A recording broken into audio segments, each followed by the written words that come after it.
Eveline by James Joyce. She sat at the window, watching the evening invade the avenue. Her head was leaned against the window curtains, and her nostrils was the odor of dusty cretonne. She was tired. Few people passed. The man out the last house passed on his way home. She heard his footsteps clacking along the concrete pavement, and afterwards crushing on the cinder path before the new red houses. One time there used to be a field there in which they used to play every evening with other people's children. Then a man from Belfast bought the field and built houses in it. Not like their little brown houses, but bright brick houses with shining roofs. The children of the avenue used to play together in that field. The Devines, the Waters, the Dunns, little Keogh the cripple. She and her brothers and sisters, Ernest, however, never played and was too grown up. Her father often used to hunt them in out of the field with his blackthorn stick. But usually little Keogh used to keep nix and call out when he saw her father coming. Still, they seemed to have a rather happy them. Her father was not so bad then, and besides, her mother was alive. That was a long time ago. She and her brothers and sisters were all grown up. Her mother was dead. Tizzie Dunn was dead, too, and the Waters had gone back to England. Everything changes. Now she was going to go away like the others, to leave her home. Home. She looked around the room, reviewing all its familiar objects, which she had dusted once a week for so many years, wondering where on earth all the dust came from. Perhaps she would never see again those familiar objects from which she had never dreamed of being divided. Yet during all those years, she had never found out the name of the priest whose yellowing photograph hung on the wall above the broken harmonium beside the colored print of the promises made to blessed Margaret Mary Alaquet. He had been a school friend of her father. Whenever he showed the photograph to a visitor, her father used to pass it with a casual word. He is in Melbourne now. She had consented to go away, to leave her home. Was that wise? She tried to weigh each side of the question. In her home anyway, she had shelter and food. She had those whom she had known all her life about. Of course, she had to work hard, both in the house and at business. What would they say of her in the stores where they found out that she had run away with the fellow? Say she was a fool, perhaps, and her place would be filled up with advertisement. Miss Gavan would be glad. She'd always had an edge on her, especially whenever there were people listening. Miss Hill, don't you see these ladies are waiting? Look lively, Miss Hill, please. She would not cry many tears at leaving the stores. But in her new home, in distant, unknown country, it would not be like that. Then she would be married. She, Eveline. People would treat her with respect then. She would not be treated as her mother had been. Even now, though she was over 19, she sometimes felt herself in danger of her father's violence. She knew it was that had given her the palpitations when they were growing up. She had never gone for her like she used to go for Harry and Ernest. He had never gone for her like he used to go for Harry and Ernest, because she was a girl. But latterly he had begun to threaten her and say what he would do to her only if her dead mother's sake.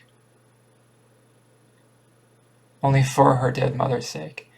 And now that she had nobody to protect her, Ernest was dead, and Harry, who was in the church decorating business, was nearly always down somewhere in the country.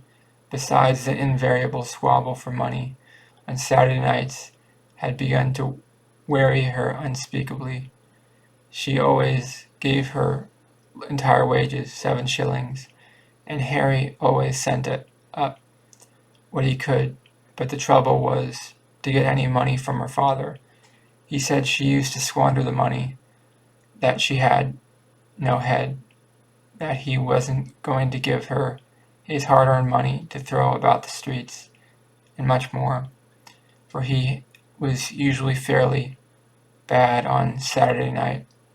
In the end, he would give her the money and ask her had she any intention of buying Sunday's dinner. Then she had to rush out as quickly as she could and do her marketing, holding her black leather purse tightly in her hand as she elbowed her way through the crowds, returning home late under her load of provisions. She had hard work to keep the house together and to see that the two young children who had been left to her charge went to school regularly and got their meals together. It was hard work, a hard life, but now that she was about to leave it, she did not find it a wholly undesirable life. She was about to explore another life with Frank. Frank was very kind, manly, open-hearted. She was to go away with him by the night boat, to be his wife and to live with him in Buenos Aires, where he had a home waiting for her. How well she remembered the first time she had seen him. He was lodging in a house on the main road, where she used to visit. It seemed a few weeks ago. He was standing at the gate. He peaked, his peaked cap pushed back on his head, and his hair tumbled forward over a face of bronze. And they had come to know each other. He used to meet her outside the stores every evening and see her home. He took her to see The Bohemian Girl, and she felt elated as she sat in the unaccustomed part of the theater with him. He was awfully fond of music and sang a little. People knew that they were courting, and when he sang about the lass that loves a sailor, he always felt pleasantly confused. He used to call her Poppins out of fun. First of all, it had been an excitement for her to have a fellow, and then she began to like him. He had tales of distant countries. He had started as a deck boy at £1 a month on a ship of the Allen Line, going out to Canada. He told her the names of the ships he had been on and the names of the different services. He had sailed through the Straits of Magellan, and he told her stories of the terrible Patagonians. He had fallen on his feet in Buenos Aires, he said, and he'd come over to the old country just for a holiday. Of course, her father had found out the affair and had forbidden her to have anything to say to him. I know these sailors chaps, he said. One day he had quarreled with Frank. After that she had to meet her lover secretly. The evening deepened in the avenue. The white of two letters in her lap grew indistinct. One was to Harry, the other was to her father. Ernest had been her favorite, but she liked Harry too. Her father was becoming old lately, she noticed. He would miss her.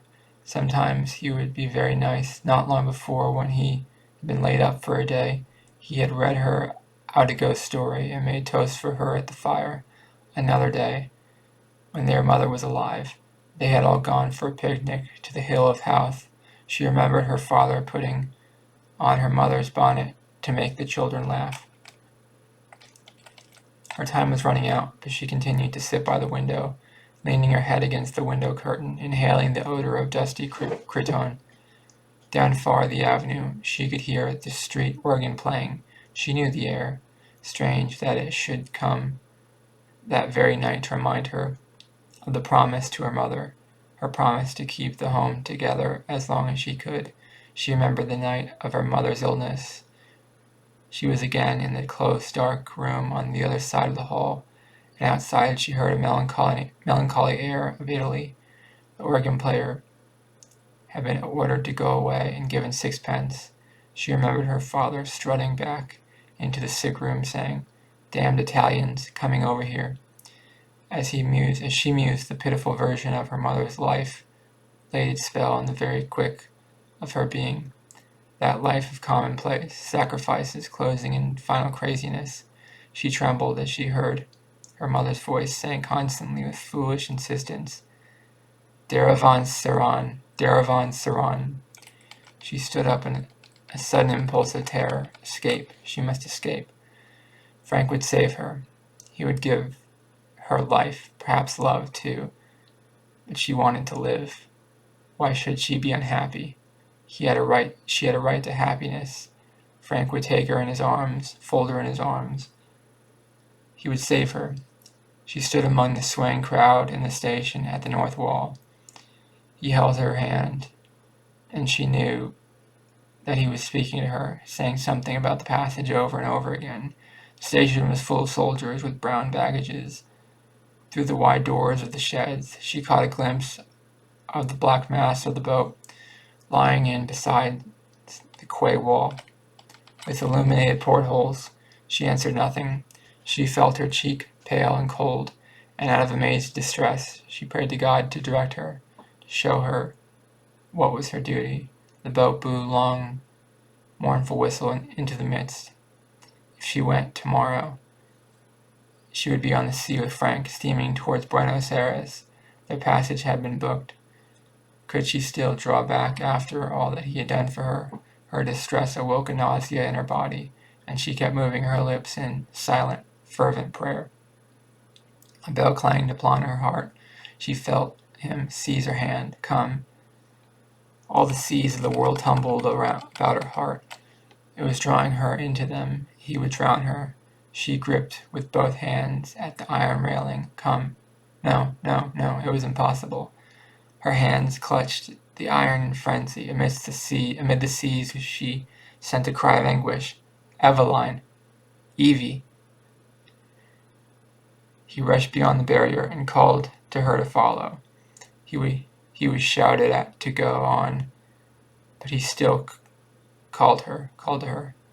She set her white face to him, passive, like a helpless animal.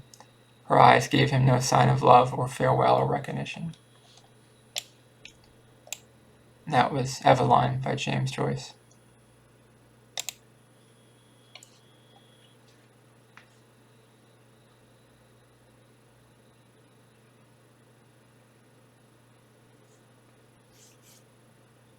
That story reminded me a lot of the beginning of the movie Titanic, where the main characters wanted to leave their fruitless village in Ireland to move to America, but at this time a lot of the people wanted to move to Buenos Aires, Argentina, as well as in the United States, and they wanted to move to other countries. People were emigrating away from Ireland, immigrating to other places. And it's quite an adventure, the adventure of a lifetime, to leave like that, to leave your home, to travel somewhere new, to make a commitment with someone, to believe in something like that for opportunity. It's scary to think about. It's made it sound like in the end, Eveline was too afraid to go, but he wasn't. He wasn't too afraid to go because he needed that opportunity. Maybe she didn't. Maybe she was okay where she was. She lived with her father. I think she was comfortable where she was. She didn't need that adventure of a lifetime, but maybe he did. He did need that adventure of a lifetime. So maybe it wasn't like Titanic. Maybe only he wanted to go. Maybe she didn't want to go. But some people do travel to other countries for opportunity. Happens all the time. Immigration happens all the time. Happens today. Has always happened throughout history.